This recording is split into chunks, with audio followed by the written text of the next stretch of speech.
Opa, pilih 100.000 atau kepentok rudal balistik, habis itu ketemu sama Kim Jong Un. Ayo. Rudal balistik ketemu sama Kim Jong Un udah itu. Ini nih, terlalu fanatik itu nggak baik, Opa.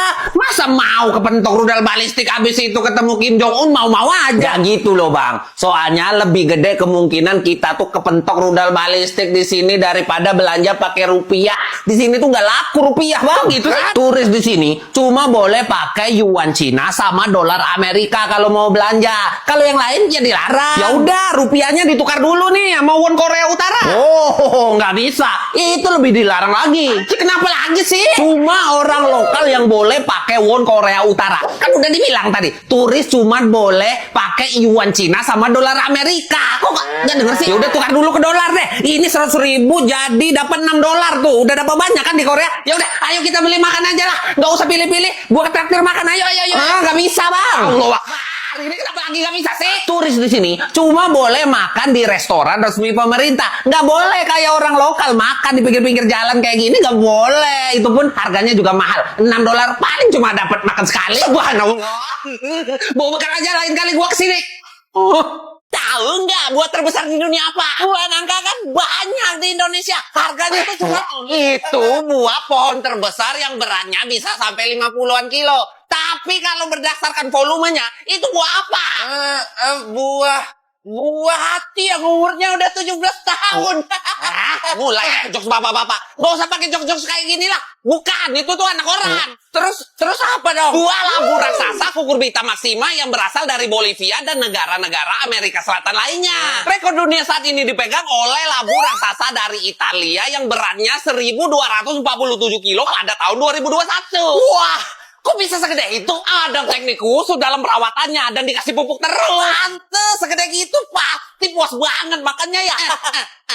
Malah labu raksasa ini kurang enak kalau untuk dimakan. Loh, kok? Soalnya buahnya nggak begitu ada rasa, banyak kan air. Ya, terus ditanam gede-gede kayak gitu ngapain? Buat dekorasi Halloween atau buat ikut kompetisi labu raksasa aja. Wah, mubazir dong. Nah, gue dulu yang nanya. Kalau buah apa tuh yang bisa bikin ketawa seneng-seneng kayak gitu? Apa? Strawberry? Bukan. Mangga? Bukan. Kecubung? Bukan. Buah yang bikin seneng ketawa-ketawa kayak gitu ya buah.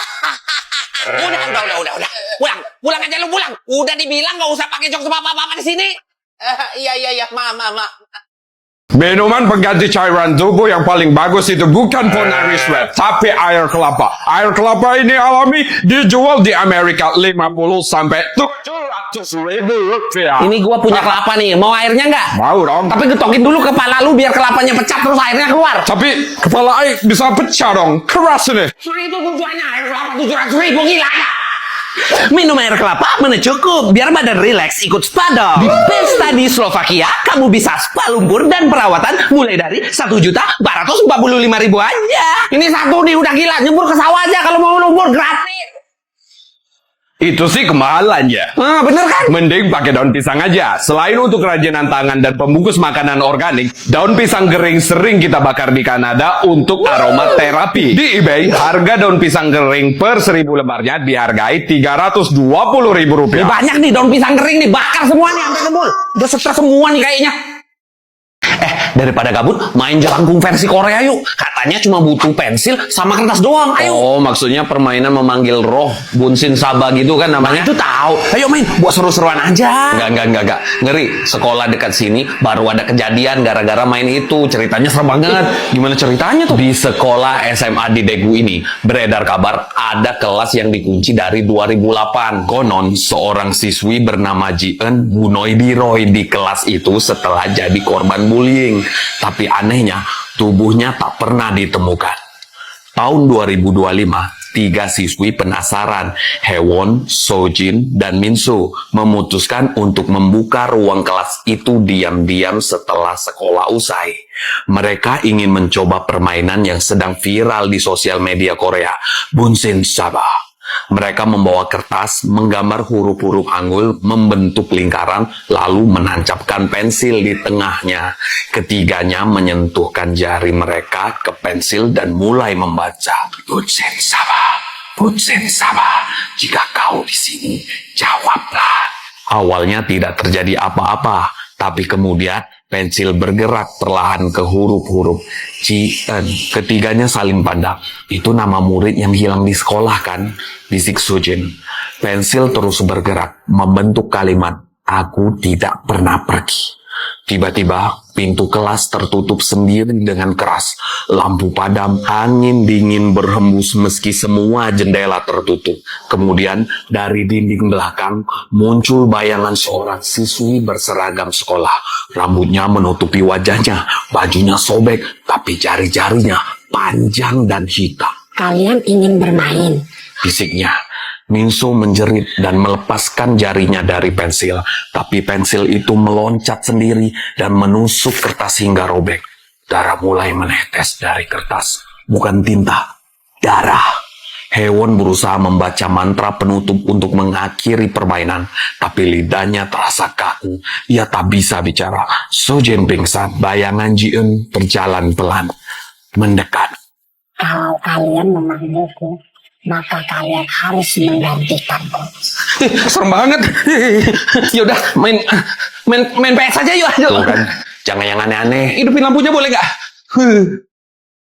Tetap matanya. Iya, ada apa sih? Kita lagi di mall. Dubai Mall. Ente jangan teriak-teriak. Malu anak. Ya elah, kalau mall doang di Indonesia juga banyak. Sering gua ke mall. Kalau mall kayak gini mah gede banget mallnya. Jangan teriak-teriak. Kamu malu. Gede banget. Gede. Malu-maluin aja ente. Ini Dubai Mall. Mall terbesar di dunia. 1,2 juta meter persegi luasnya. Jadi ente jangan malu-maluin anak di tempat seluas ini. Elah, biasa aja sih. Emang seluas apa sih ini? Ini mall benar-benar luas.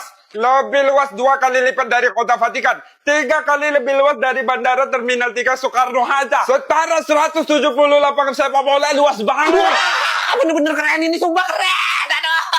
Ini ada ATM nggak sih? Gua mau narik duit, mau belanja.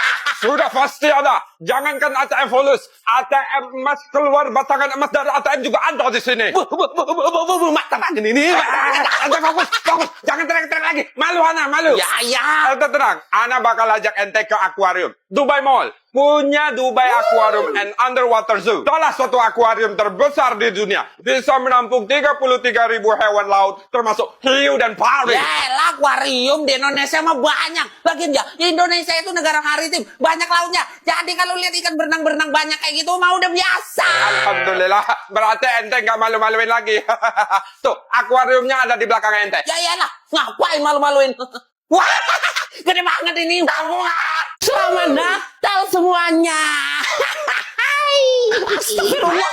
Abah, ada berdebah, Abah. Ada apa anak gua, ada apa? Ada orang asing, Abah. Sepertinya dia itu orang Cina. Tapi entah kenapa rambutnya keriting. Apa? Anak muda. Iya, Om. Apa kau keturunan Wong Pehong? Enggak, Om. Saya Jackie Chan. Jangan sembarangan ngomong lah. Justru kamu yang sembarangan bicara. Kamu tadi bilang apa? Apa? Oh, selamat Natal semua. Kenapa? Lihat anakku, dia ketakutan. Lah, salah saya di mana? Kami mengucapkan selamat Natal di sini. Oh, nama tempat ini kan Pulau Natal. Gimana sih? Tapi kami di sini Muslim. Ya bukan salah saya dong. Salahin orang yang ngasih nama duluan. Kenapa juga nih pulau dinamain Pulau Natal? Itu karena pulau ini ditemukan pada tahun 1643 oleh Kapten William Minors dari kapal Inggris di hari Natal. Makanya namanya jadi Pulau Natal atau Christmas Island. Walaupun dekat dari Indonesia, pulau ini masuk wilayah pemerintahan Australia. Penduduknya mayoritas imigran dari Cina, Melayu, dan India. Suasana Asia kental banget di sini. Tahu gitu, harusnya ganti nama aja Pak pulaunya. Jangan lagi Pulau Natal. Harusnya jadi nama Pulau Idul Fitri itu karena mayoritas di sini kan agamanya Islam. Siapa bilang? Mayoritas agama di sini agama Buddha. Jadi ini Pulau Natal penduduknya ngerayain Idul Fitri, agama mayoritasnya Buddha, di dekat Indonesia, tapi punya Australia, ditemuin orang Inggris terus pakai bahasa Inggris, Mandarin, Melayu, Indonesia. Gua pusing. Pada kan nyambung nih kalian. Mau kemana? Mau pulang.